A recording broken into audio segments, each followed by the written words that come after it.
নমস্কাৰ ছাত্ৰ ছাত্ৰীসকল আজিৰ এই ভিডিঅ'ত মই তোমালোকৰ লগত GDP অৰ্থাৎ সৰ্বমুঠ ঘৰুৱা উৎপাদনৰ বিষয়ে আলোচনা কৰিম যিটো তোমালোকৰ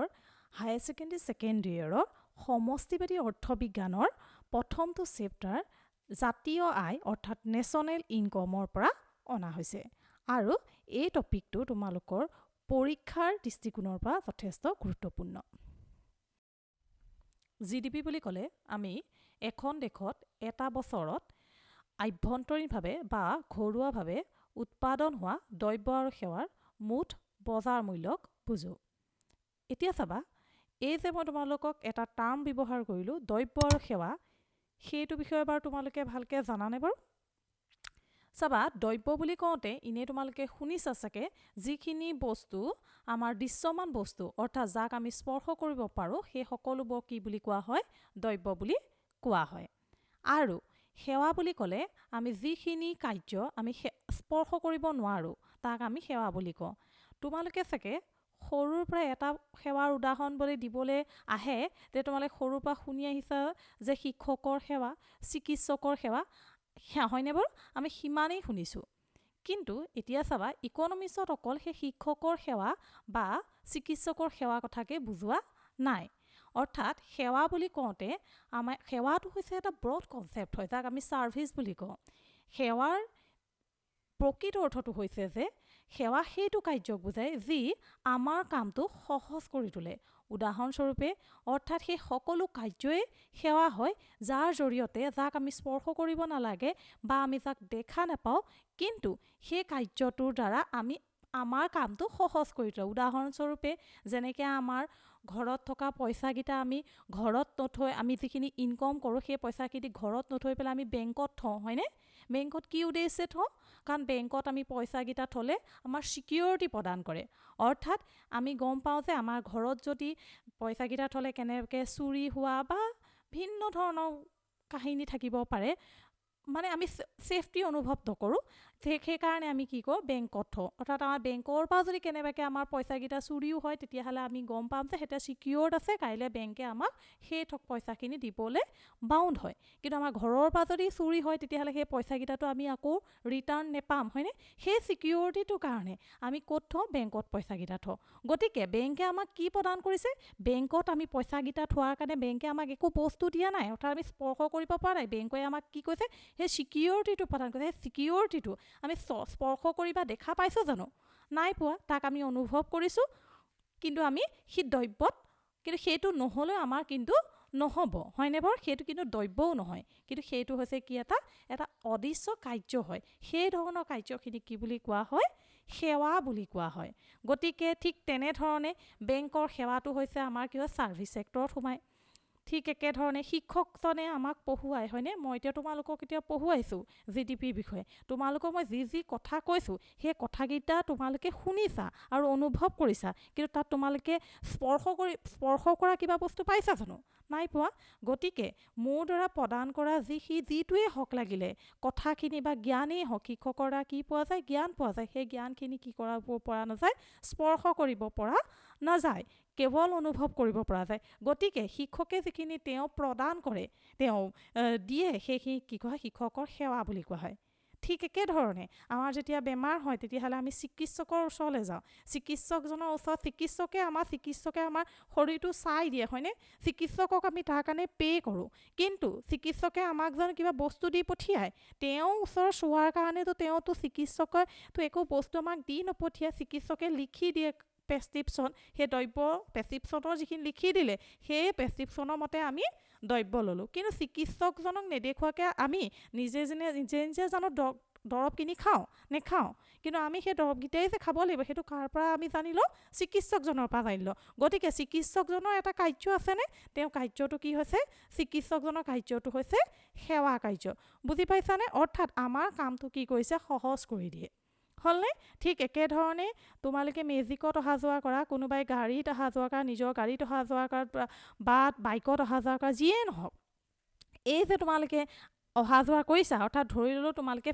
মেজিকত অহা যোৱা কৰিছা, মেজিকৰ যিজন ড্ৰাইভাৰ হয় তেওঁলোক মেজিকখনে তোমালোকৰ কি প্ৰদান কৰিছে, সেৱা কাৰ্য প্ৰদান কৰিছে। অৰ্থাৎ তোমালোকে যদি মেজিকত নাহি পেলাই যদি কি কৰিব লাগিলেহেঁতেন, খোজকাঢ়ি আহিবলগীয়া হ'লহেঁতেন, তেতিয়াহ'লে কি হৈছে, স্কুললৈ হওক বা কলেজলৈ হওক খোজকাঢ়িবলৈ সময় বেছি লাগিলে, তোমালোক কম সময় যাতে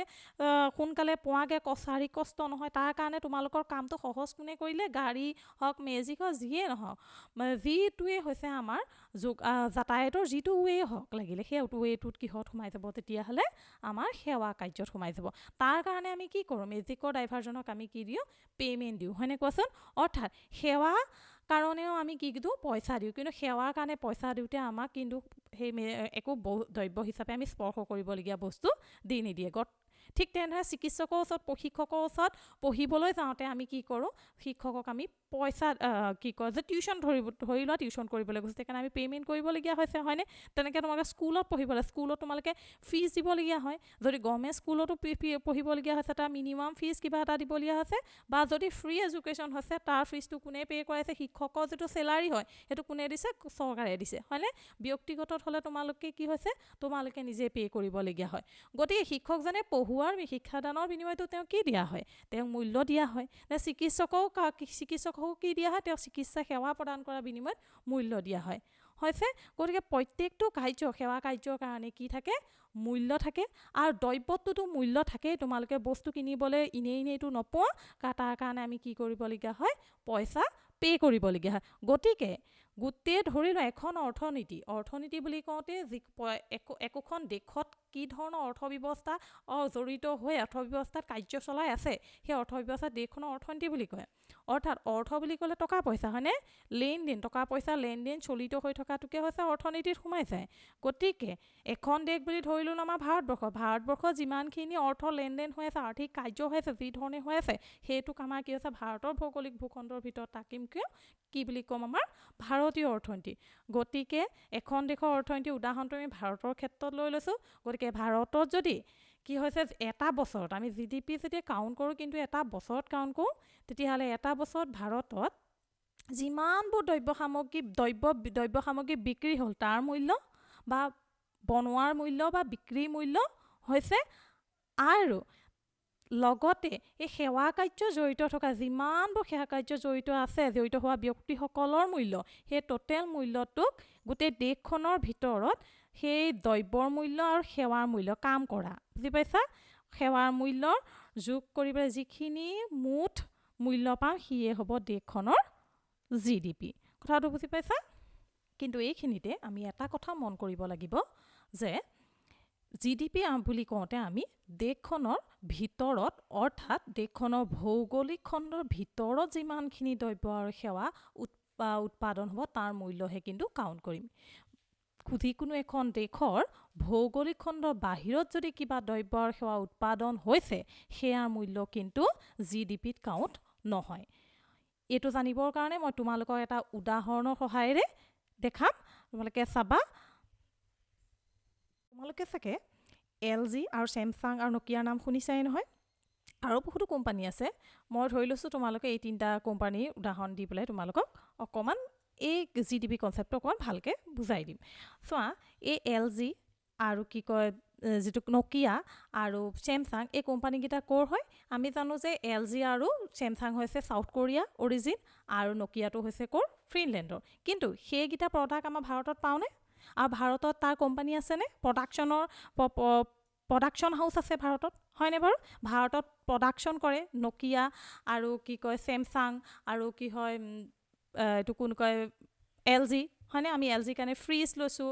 আৰু LG ভিন্ন ধৰণৰ বস্তু আছে, ইলেক্ট্ৰিকৰ ভেৰাইটিজ বস্তু আছে। চেমচাঙৰো আজিকালি অকল আগতে মোবাইল আছিলে, চেমচাঙৰো এতিয়া আমি ফ্ৰিজৰ পৰা আৰম্ভ কৰি বহুতখিনি ইলেক্ট্ৰিকৰ বস্তু পাওঁ, হয়নে, বহুলভাৱে ভাৰতত ব্যৱহৃত হয়। কিন্তু এইকেইটা কোম্পানী কিন্তু ক'ৰ নহয়, ভাৰতৰ কিন্তু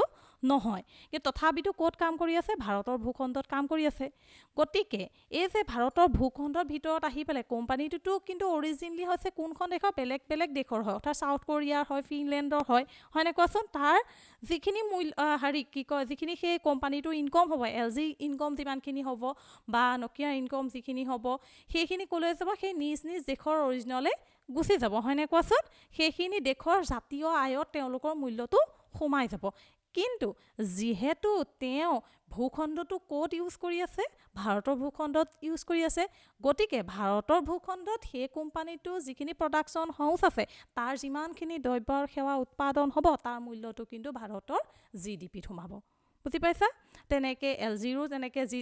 কি কয় ভাৰতৰ GDPত সোমাব কিন্তু এই মূল্যটো কিন্তু আমাৰ কি নহয় ভাৰতৰ ৰাষ্ট্ৰীয় আয়ত কিন্তু নোসোমায় গতিকে যে আমি ৰাষ্ট্ৰীয় আয় আমি এতিয়া পঢ়ি আছোঁ GDP সোমাই আছোঁ GDP পঢ়ি আছোঁ GDPক আমি কি বুলি কওঁ সৰ্বমুঠ ঘৰুৱা উৎপাদন বুলি কওঁ হয়নে কিন্তু ৰাষ্ট্ৰীয় আয় বা জাতীয় আয় বা নেশ্যনেল ইনকমটো এটা বেলেগ কনচেপ্ট সেইটো মই তোমালোকৰ নেক্সট চেপ্টাৰটোত পঢ়ুৱাম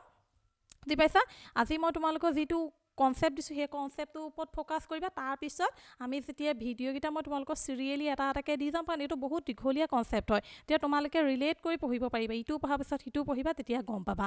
গতিকে আমি ইয়াৰ GDPত কথাটো মই কি মন কৰিব লাগিব GDP বুলি কওঁতে দেশখনৰ ভিতৰত হোৱা মূল্যটোহে কাউণ্ট হ'ব গতিকে আমি LG Samsung আমাৰ দেশখনৰ ভিতৰত আছে তাৰ কোম্পানী প্ৰডাকশ্যন হাউচ তাত দ্ৰব্য সেৱা জড়িত হৈ আছে দ্ৰব্য প্ৰডাকশ্যন হয় আৰু সেৱাও তাত জড়িত হৈ আছে তাৰ মূল্যটো কিন্তু কিয় সোমাব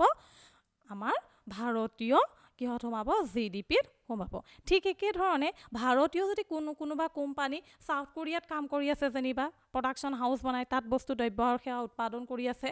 কিন্তু তাৰ মূল্যটো কিন্তু ভাৰতৰ GDPত নোসোমায় কিয়নো সেই ভাৰতীয় কোম্পানীটো ভৌগোলিকভাৱে ক'ত নাই ভাৰতত নাই যদি ভাৰতৰ বাহিৰৰ ভূখণ্ড ইউজত আছে তেতিয়াহ'লে সি কিহত সোমাবগৈ তেতিয়াহ'লে ভাৰতীয় GDP নহয় পেলাই সেই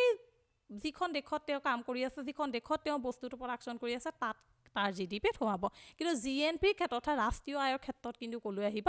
ভাৰতৰ জাতীয় আয়ত কিন্তু সোমাব এতিয়া তোমালোকে সেইটো কনফিউজ নহবা জাতীয় আয়টো আৰু GDPটোৰ ক্ষেত্ৰত তোমালোকে ইমানকণেই মনত ৰাখা GDP বুলি ক'লে আমি কি বুজো দেশখনত এখন দেশত আভ্যন্তৰীণ অৰ্থাৎ ভৌগোলিক সীমাৰ ভিতৰত যিমানখিনি দ্ৰব্য আৰু সেৱা উৎপাদন হ'ল তাৰ মূল্যটো সোমায় ইয়াতে কিন্তু এটা কথা আমি ভৌগোলিক সীমাৰ লগতে আমি আৰু এটা সীমা কাউণ্টিং কৰোঁ সেইটো হৈছে ৰাজনৈতিক সীমা সেই ৰাজনৈতিক সীমাটোৰ বিষয়ে মই এক্সট্ৰাকৈ এটা ভিডিঅ' বনাম তাত তোমালোকক কৈ দিম কিয়নো এতিয়া এই ভিডিঅ'টো বহুত দীঘল হৈ যাব সেইকাৰণে আজিলৈ মই তোমালোকক ইমানতে এৰিছোঁ